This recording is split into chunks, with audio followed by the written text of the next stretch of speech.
e que é uma gerência que fica dentro da sede, da Secretaria de Desenvolvimento Social. Só para contextualizar, a sede ela é bem grande e a gente está dentro de uma subsecretaria que é a SUBSAIS, que é a Subsecretaria da Assistência Social. E lá a gente tem também várias unidades que são coordenações. A gerência de acolhimento está dentro da Coordenação de Proteção Social da Alta Complexidade, a CPSA. Está aparecendo direitinho, né?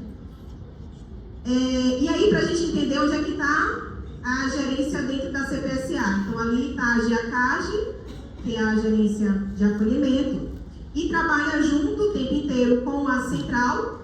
E hoje a gente tem uma central que ela está dividida em duas partes, né? Tem a CENTRAC, que é a Central de Acolhimento de Crianças e Adolescentes, e tem a Central de Acolhimento de Adultos e Famílias. Então, a gente trabalha muito, atua muito com a CENTRAC, que hoje está sendo representada pela Aline.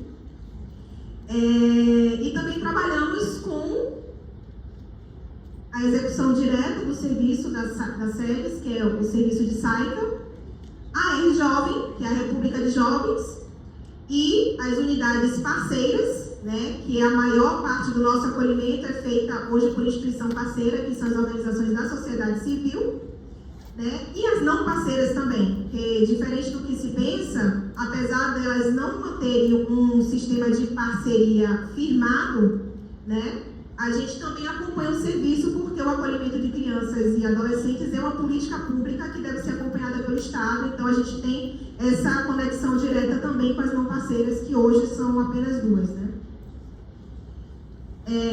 Isso está bem ruim. Só pedir, porque tem um formato PDF, de repente o PDF fica melhor do que esse formato, porque está falhando. Está dando para ler daí não, né? Está dando para ler? Está cheio de falinha. Mas eu acho que se botar no PDF vai, porque tem dois formatos. Enquanto isso eu vou falando, tá? O pessoal vai ajustando lá. Então, a gente vai trazer esse panorama aqui do acolhimento. E para esse panorama, eu trouxe alguns pontos importantes. Primeiro, o que a GEACAGE faz dentro desse serviço? Então, ela faz uma série de serviços.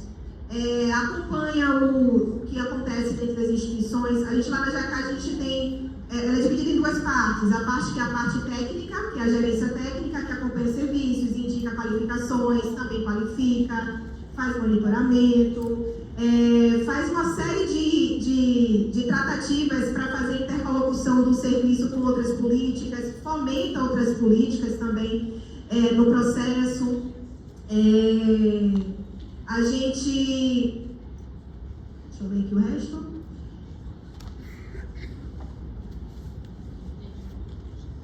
Acho que vai. Articula com a rede de proteção, então a gente está o tempo inteiro articulando. Então, a gente é muito um espaço de escuta, e dentro desse espaço de escuta, a gente também faz encaminhamentos a partir dessa escuta, né? Então, ao mesmo tempo, como a maior parte da nossa rede é feita por organização parceira, a gente tem os gestores de parceria, que são aqueles que estão lá dentro da instituição o tempo inteiro para fazer o acompanhamento de como esse trabalho está sendo realizado, afere as metas, porque existem metas para todas as instituições cumprirem dentro desse trabalho, e daí vai. E aí eu coloquei os 3 livrinhos que são os livrinhos importantes para o nosso trabalho, começando pelo ECA, que é o Estatuto da Criança e do Adolescente, né? E a gente tem mais 2 livros que são as orientações técnicas do serviço de acolhimento, que regulamenta, define, deixa tudo descrito do que deve ser feito, e também o Pacto do Fluxo do Acolhimento para Crianças, Adolescentes e Jovens, que é a maneira como deve ser feito esse processo de acolhimento aqui no Distrito Federal, pactuado por toda a rede. E o que é o acolhimento? Então, o acolhimento, ele é estabelecido pelo ECA como uma medida de proteção. E, como medida de proteção, ele deve ser excepcional e provisório. Então, é importante que se deixe claro que o acolhimento não é o fim.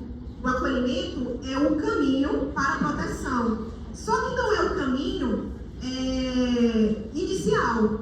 É um caminho que deve ser o último recurso a ser tomado dentro do processo da proteção.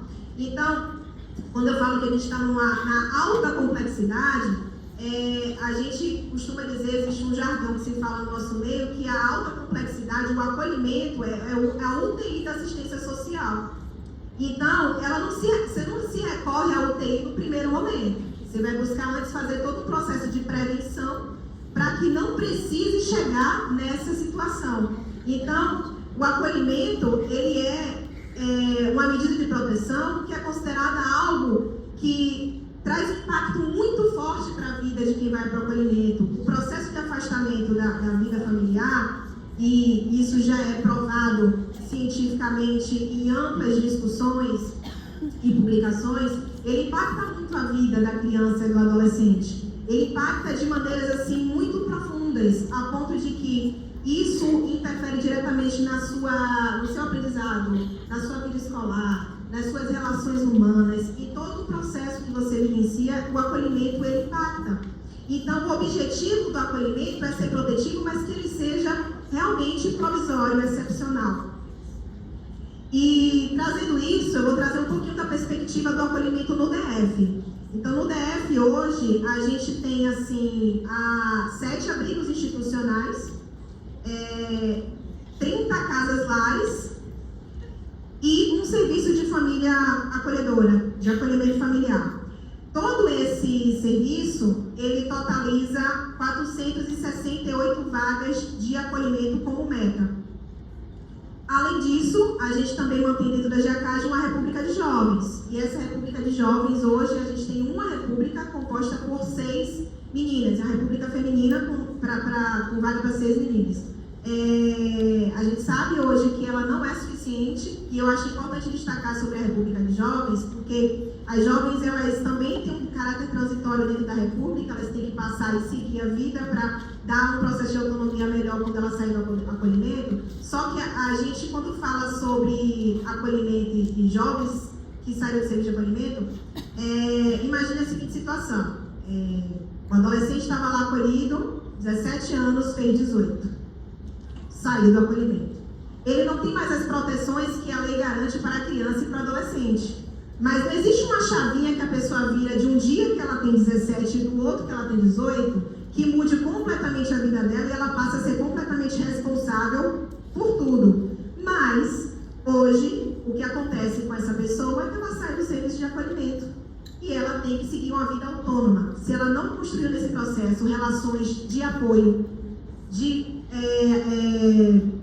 contato com a comunidade, se ela está completamente rompida das suas relações familiares, é uma pessoa que ela está sem amparo para seguir adiante na sua vida. Pense você que saiu dos 17 para os 18, na sua família, sem recorrer ao acolhimento. Como é que era a sua cabeça? Como é que era a sua vida naquele momento? A chavinha virou, você virou uma pessoa livre, independente, autônoma e conseguia fazer tudo? Então, é importante a gente falar também da República de Jovens, porque as meninas que estão lá, primeiro estão nesse momento, com vínculos familiares rompidos, com a vivência comunitária em construção, mas tendo que arcar com a responsabilidade muitas vezes, é muito difícil, porque além de toda a questão envolvendo esse momento de transição da vida, elas passaram por uma violação de direitos que acabou tirando elas do convívio familiar e levou para o acolhimento.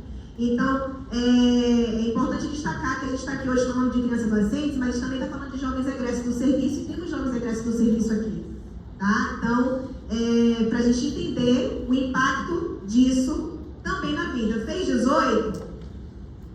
Não resolveu a vida, tá? Então, como eu falei, são 468 vagas que a gente tem, incluindo todos os serviços. Aí é o panorama das nossas instituições.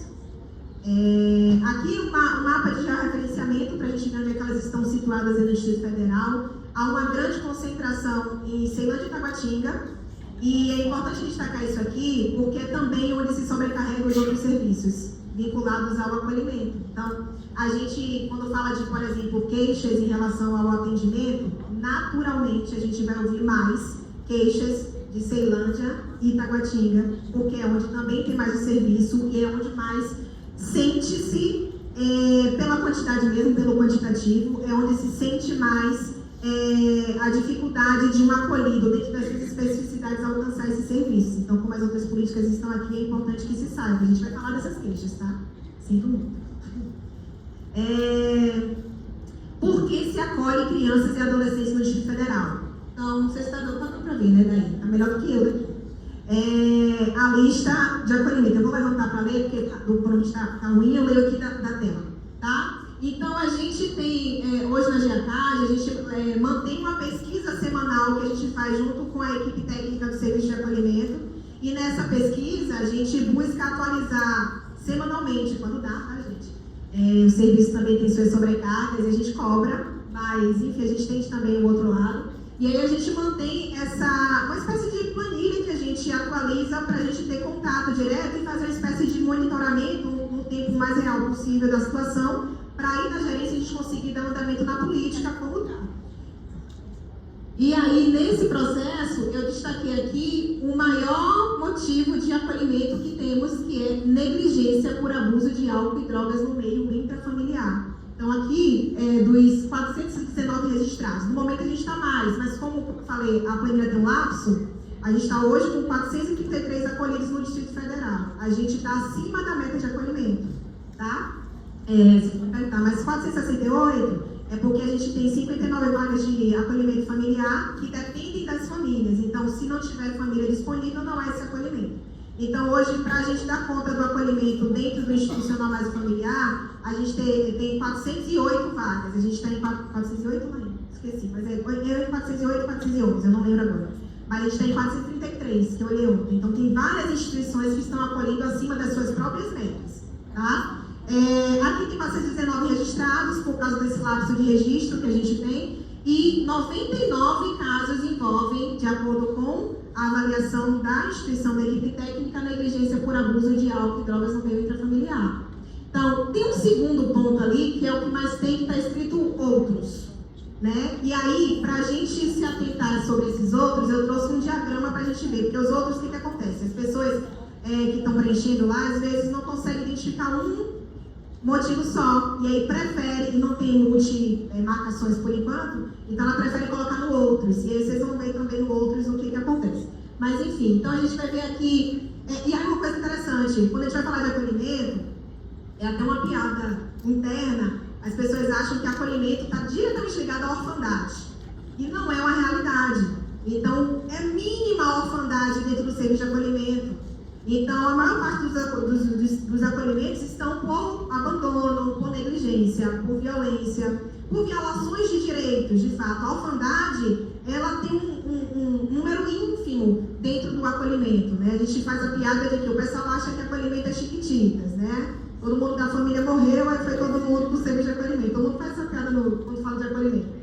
Porque há essa visão de que o acolhimento é isso. Assim como essa visão de que o acolhimento é aquele lugar que está cheio de criança dentro.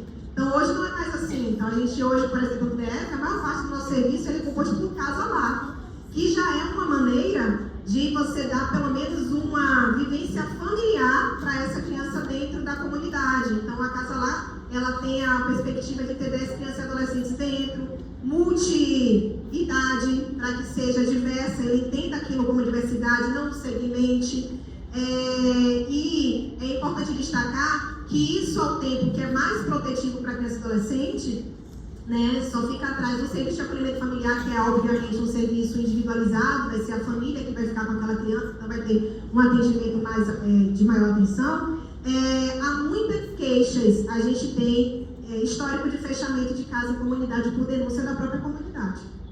Então, é importante destacar isso, porque a gente fala sobre acolhimento familiar, fala sobre acolhimento em casalar, fala em abrigos, as pessoas acham bonito lá quando fazem a caridade, quando fazem a doação, mas se tiver um serviço de acolhimento na sua rua, o que a gente vê, na verdade, é uma série de denúncias extremamente marginalizadas das pessoas que estão no serviço. Então, quando você pega uma ouvidoria, a gente recebe muitas ouvidorias dos serviços, vocês não têm ideia das coisas que são escritas nas ouvidorias falando dos meninos, tá? Então, a gente vai falar disso aqui. Tem outros aí, mas eu destaquei esse e vou para o outros, que é o segundo. E no outros, o destaque. Não sei porque ficou com essa decoração maravilhosa, mas enfim.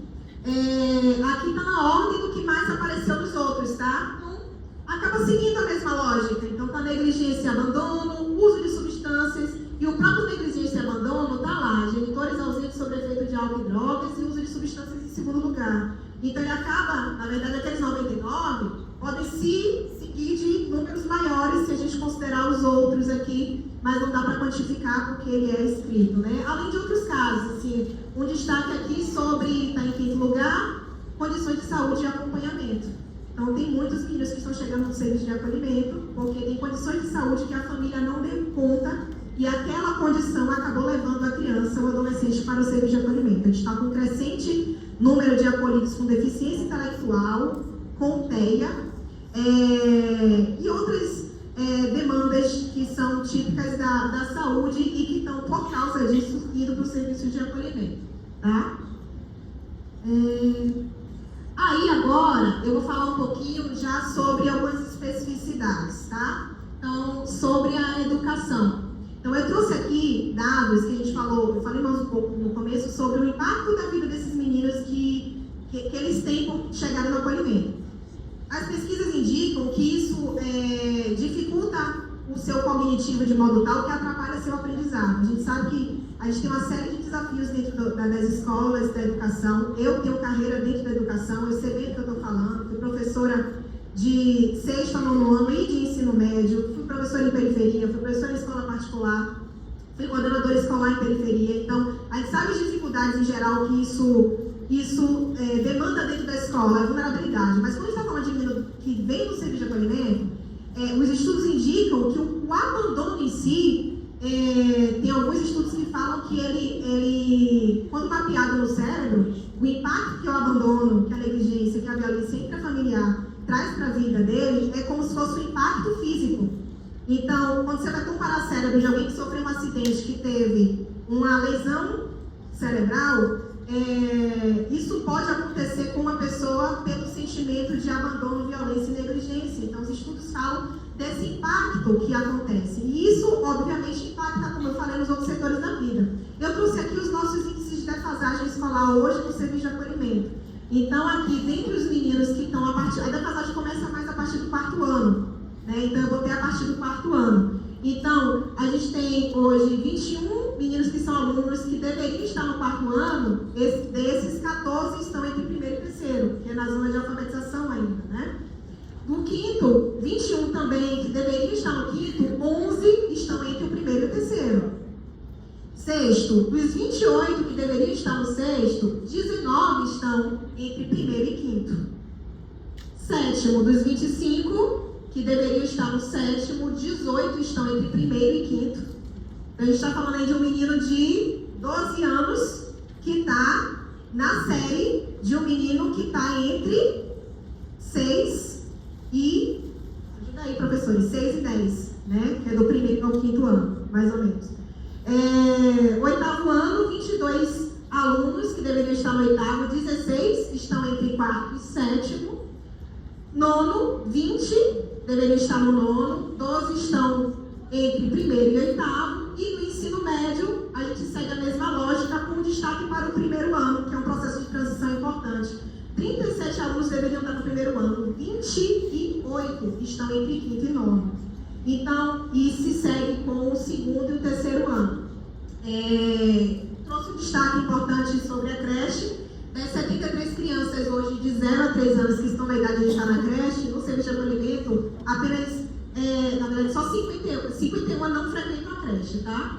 A gente acredita que isso possa mudar no ano que vem, visto que a gente vai ter um novo manual, e no novo manual, e eu acho que isso é uma conquista que deve ser trazida, é uma conquista de um GT que nasceu fomentado pelas instituições de acolhimento, que trouxeram a demanda para a GEACAGE, que começaram a brigar junto com o Ministério Público para a gente ampliar essa discussão e fazer com que o manual de creche ele atendesse a demanda dos meninos com serviço de acolhimento, que ela é diferente, né? Então a gente acredita que esse número vai melhorar no que vem, porque hoje a realidade é que os meninos não encontram vaga mesmo, tá? Eu trouxe alguns... a gente fez uma pesquisa junto ao serviço, a gente fez 2 pesquisas. Uma das pesquisas foi numa época que estava tendo muita queixa de tratamento na escola. Perguntava sobre que tipo de maltrato era esse que as crianças recebiam. E aí eu resolvi trazer as frases, tá? Então, foi a equipe técnica do serviço de acolhimento que respondeu, baseado nos seus atendimentos, e eles falaram que a discriminação, porque os meninos são de acolhimento, que falta conhecimento sobre o papel da educação como responsável, como rede de proteção, que é uma isenção, falta de conhecimento sobre a realidade dos acolhidos, por saber que somos lar de acolhimento, algumas escolas, quando solicitam a vaga, tentam repassar para outras escolas. Adolescente foi convidado a se retirar da escola. Esse depoimento aqui eu achei interessante, ele é maiorzinho, mas enfim, 2 técnicos foram para uma reunião na escola sobre um adolescente. Na reunião, a vice-diretora se exaltou e começou a falar várias barbaridades em relação ao acolhido, culpando a instituição pelo seu comportamento e pela sua falta de desenvolvimento escolar, que por sua vez é um acolhido com uma deficiência intelectual, ele possui laudo e é acolhido há muito tempo, desde os 2 anos de acolhimento, hoje adolescente. Então, faltou uma sensibilidade nessa relação. Tem outros depoimentos que não estão aqui, mas que são igualmente problemáticos. Então, quando você fala, por exemplo, que tem um caso em específico que me marcou muito, tem 2 casos que me marcaram muito assim, que eu recebi de depoimento. Um de um acolhido que a diretora da escola que ele estudava não só manejou a saída dele, e aí a equipe não tinha mais como fazer, acabou tirando ele da escola, visto que viu que aqui não era um ambiente bom para ele, mas ela ligou para as outras escolas, dizendo para não recebê-lo. E toda vez que ela chegava, as escolas já sabiam o nome dele. Então, enfim, acho que não tem nem muito o que comentar sobre isso, assim, sabe? Esse foi o caso que me marcou bastante. Eu acho que eu consegui, senão eu vou me alongar demais. Aqui também são a pesquisa que foi feita, então, se ele já sentiu, lembrei, acho importante falar, um acolhido que aprontou na escola, a coordenadora foi chamar ele na sala, e quando chamou, chegou na frente da escola e falou: cadê o menino do abrigo? Né? E aí, o menino não quis mais voltar para a escola, né? Enfim, então, as histórias que a gente já escuta, e aí a gente fomenta a discussão para a gente conseguir debater isso em rede para buscar soluções, né? Então, aqui essa pesquisa trazia quais as violações, né? Então, aqui mais tabuladas, né? Então, aqui pergunta, alguns acolhidos já sofreram algum tipo de violência institucional por ser criança? Aí a primeira fala sim, por profissionais da educação, que está em azul, sim, por colegas de classe, estou conseguindo ler aqui mesmo, então, outros estudantes da escola, que está ali em laranja, e em verde sim, por profissionais, colegas e familiares da comunidade, né? E era justamente isso, tá muito ruim isso daí. Mas enfim, para encerrar essa parte, a gente fomenta uma coisa importante, porque na educação em específico, a gente tem 2 portarias importantes que tratam sobre a educação. Temos aí a portaria número 46 de 2013, que ela fala sobre o pensar em educação, sobre uma perspectiva inclusiva, acolhedora, sobre as especificidades do centro de acolhimento, e a conjunta de 2018, número 22, ela fala sobre a criação de um GT permanente. E esse GT permanente, eu falo essa frase assim em tom de ironia, ele não permaneceu, ele não existe. Então, eu acho que esse é o momento para a gente retomar essas discussões, para fazer acontecer, para que se compreenda essa rede também como atuante dentro desse processo. O próximo fala um pouquinho de saúde, né? A gente tem uma pesquisa também falando sobre isso, e a gente na pesquisa pergunta sobre os meninos e seus diagnósticos. Então, na primeira pergunta se o menino eles respondem, né? Tem diagnóstico, já é acompanhado, 66. Tem diagnóstico, necessita de atendimento médico, esses são 20. E necessita de atendimento para avaliação de diagnóstico, são 86. E o destaque sobre quais são esses possíveis diagnósticos, esse atendimento. E aí entra aquela fala do início sobre muita situação de saúde envolvendo questões de saúde mental, né? Então, a gente fala aqui desde transtornos até outras situações que demandam de neurologistas, psiquiatras, acompanhamento com psicólogo, para fazer terapia clínica. Existe uma confusão de achar que pela instituição ter um psicólogo, esse psicólogo atende clinicamente dentro da instituição. Não, o atendimento do psicólogo na instituição ele é psicossocial. Encerrando, Andressa.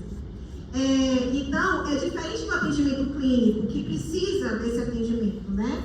E a dificuldade do acesso a esses serviços aqui e eu botei também os depoimentos das pessoas da rede. Então, eles acham que há uma lentidão no referenciamento, né? Então, teve um colega que falou que a gente estabeleceu uma instituição em determinada região, e aí a gente foi lá, olha, precisamos do menino atendimento. Tinha uma das meninas que tinha ido para acolhimento que estava num processo de surtos constantes.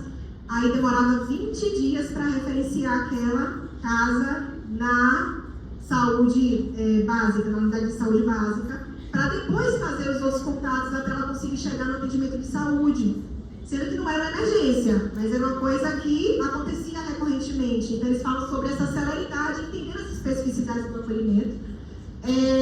A atuação junto à assistência para evitar acolhimento. Então muitos falam assim, olha, é um caso de que foi a saúde, foi o hospital que demandou o acolhimento, quando a gente chegou aqui a gente viu que na verdade não era o caso.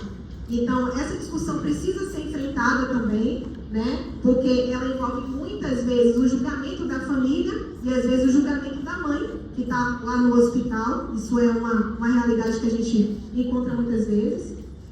Compreensão das especificidades, já falei do não julgamento da família, e acesso a atendimentos especializados, que eu acho que é uma queixa de todo mundo, então, que eu já tratei também. Para finalizar, a gente fala um pouquinho sobre o acolhimento emergencial. Os colegas vão falar também sobre a diferença quando se acolhe, pode ser acolhido de duas vias, judicial e que é pela vara da infância e juventude, e o emergencial, que é quando, em caso de precisa ser naquele momento, uma emergência, uma urgência. E é considerado, se o acolhimento em si é excepcional, a excepcionalidade maior é ele ser emergencial. Só que aí os dados indicam aqui, é um dado que vai do acolhimento de 2020 até 2025. Perdão, 2020 e 2025. E a gente coloca aqui, quando a gente fala de acolhimento emergencial, que é feito pelo Conselho Tutelar, a gente chega a 1.845 encaminhamentos para acolhimento. Quando você compara com a vara da infância, o total é de 703, de 2020 a 2025. E aí eu trouxe esse dado, aqui por motivo do acolhimento, mas ele vai muito junto daquele que a gente já falou. E aí eu trouxe esse dado também desse ano. Então, se a gente pegar de 2024 a 2025, a gente está seguindo a mesma tendência. Então, atualmente o Conselho Tutelar fez 297 acolhimentos e 78 foram feitos pela vara da infância. Tá? Então, a gente entende que o acolhimento emergencial é necessário e é importante, mas eu acho que, e aí eu trouxe 3 perguntas provocativas que servem para tudo que eu trouxe aqui. A gente precisa falar um pouco sobre, enquanto rede, o que está acontecendo para a gente estar usando a UTI em vez da prevenção, né? Então, o que está acontecendo para a gente ter 60% de acolhimento sendo emergencial, né? Então, trouxe as 3 perguntas. Você, dentro da sua rede de atuação, se compreende como parte da rede de proteção? Se a hora profissional está disponível para escuta ativa de crianças e adolescentes? Como a compreensão sobre a realidade pode apoiar a atuação da rede de proteção na priorização do atendimento? Acho que a gente tem que enfrentar o que acontece para seguir, né? Eu não tenho mais tempo, mas eu fui convidada para falar um pouco sobre a conferência que a gente fez esse ano, que é a Conferência Livre de Crianças e Adolescentes em Acolhimento, né? E aí tem um relatório que depois eu vou disponibilizar, se for o caso. A gente fez um relatório fotográfico para vocês verem os meninos e fez um relatório de ideias que foram os meninos que trouxeram nesse processo. A conferência era para discutir esses problemas e foram os adolescentes, as crianças, os egressos que fizeram esse trabalho de discussão. Eu acho que quem estava lá sabe do que eu estou falando, do como foi impactante os meninos lá. A gente trouxe o João hoje aqui para abrir a cerimônia. O João lá no dia chegou lá em cima, hoje ele estava tímido. No dia lá da conferência, ele estava soltinho e começou a defender as mães sociais e começou a falar um monte de coisa. Que ele também trouxe essa defesa aqui. E eu acho que um dos legados aqui, o pessoal está mostrando as fotos aí do relatório fotográfico da conferência, do legado que a gente pode trazer aqui é que eles sabiam do que precisavam, sabiam do que queriam, sabiam sobre a política, trouxeram na sua voz a partir da sua própria experiência. E isso é muito válido e caro. A gente precisa escutar as crianças e adolescentes. Então, esse relatório ele traz aí os meninos falando sobre desde formação para as equipes de atendimento, sobre a equipe técnica do serviço, sobre o conselho tutelar, sobre a central de vagas que precisam se qualificar, e eles que trouxeram isso. Já a gente chega lá, tem um depoimento que me marcou muito, que ele falou que o conselho tutelar foi na casa, a pessoa sofria violação de direitos dentro da casa, aí o conselho tutelar escutou as pessoas que violavam, mas não escutou a criança. E aí não aconteceu o acolhimento. E aí falou a mesma coisa que acontece também com a central de vagas depois, tá, gente? A gente não... Que a criança chegou na central de vagas de acolhimento, ficou lá sentada, os adultos conversando sobre ela, ela olhando assim, sim, e aí? Tô aqui, né? Então, para a gente entender esse olhar que a gente tem de adulto e a dificuldade que a gente tem de escutar a criança e adolescente, que é o nosso público, que é quem está lá, que é quem sente e sabe. Eles sabem, não subestime o poder, o impacto que as crianças têm. Então, eu já falei demais, ia falando um pouco maior mesmo, porque eu tinha que trazer esse panorama todo. Então, peço desculpas por ter me alongado, espero ter sido clara, agradeço e passo a palavra. Quem quer falar?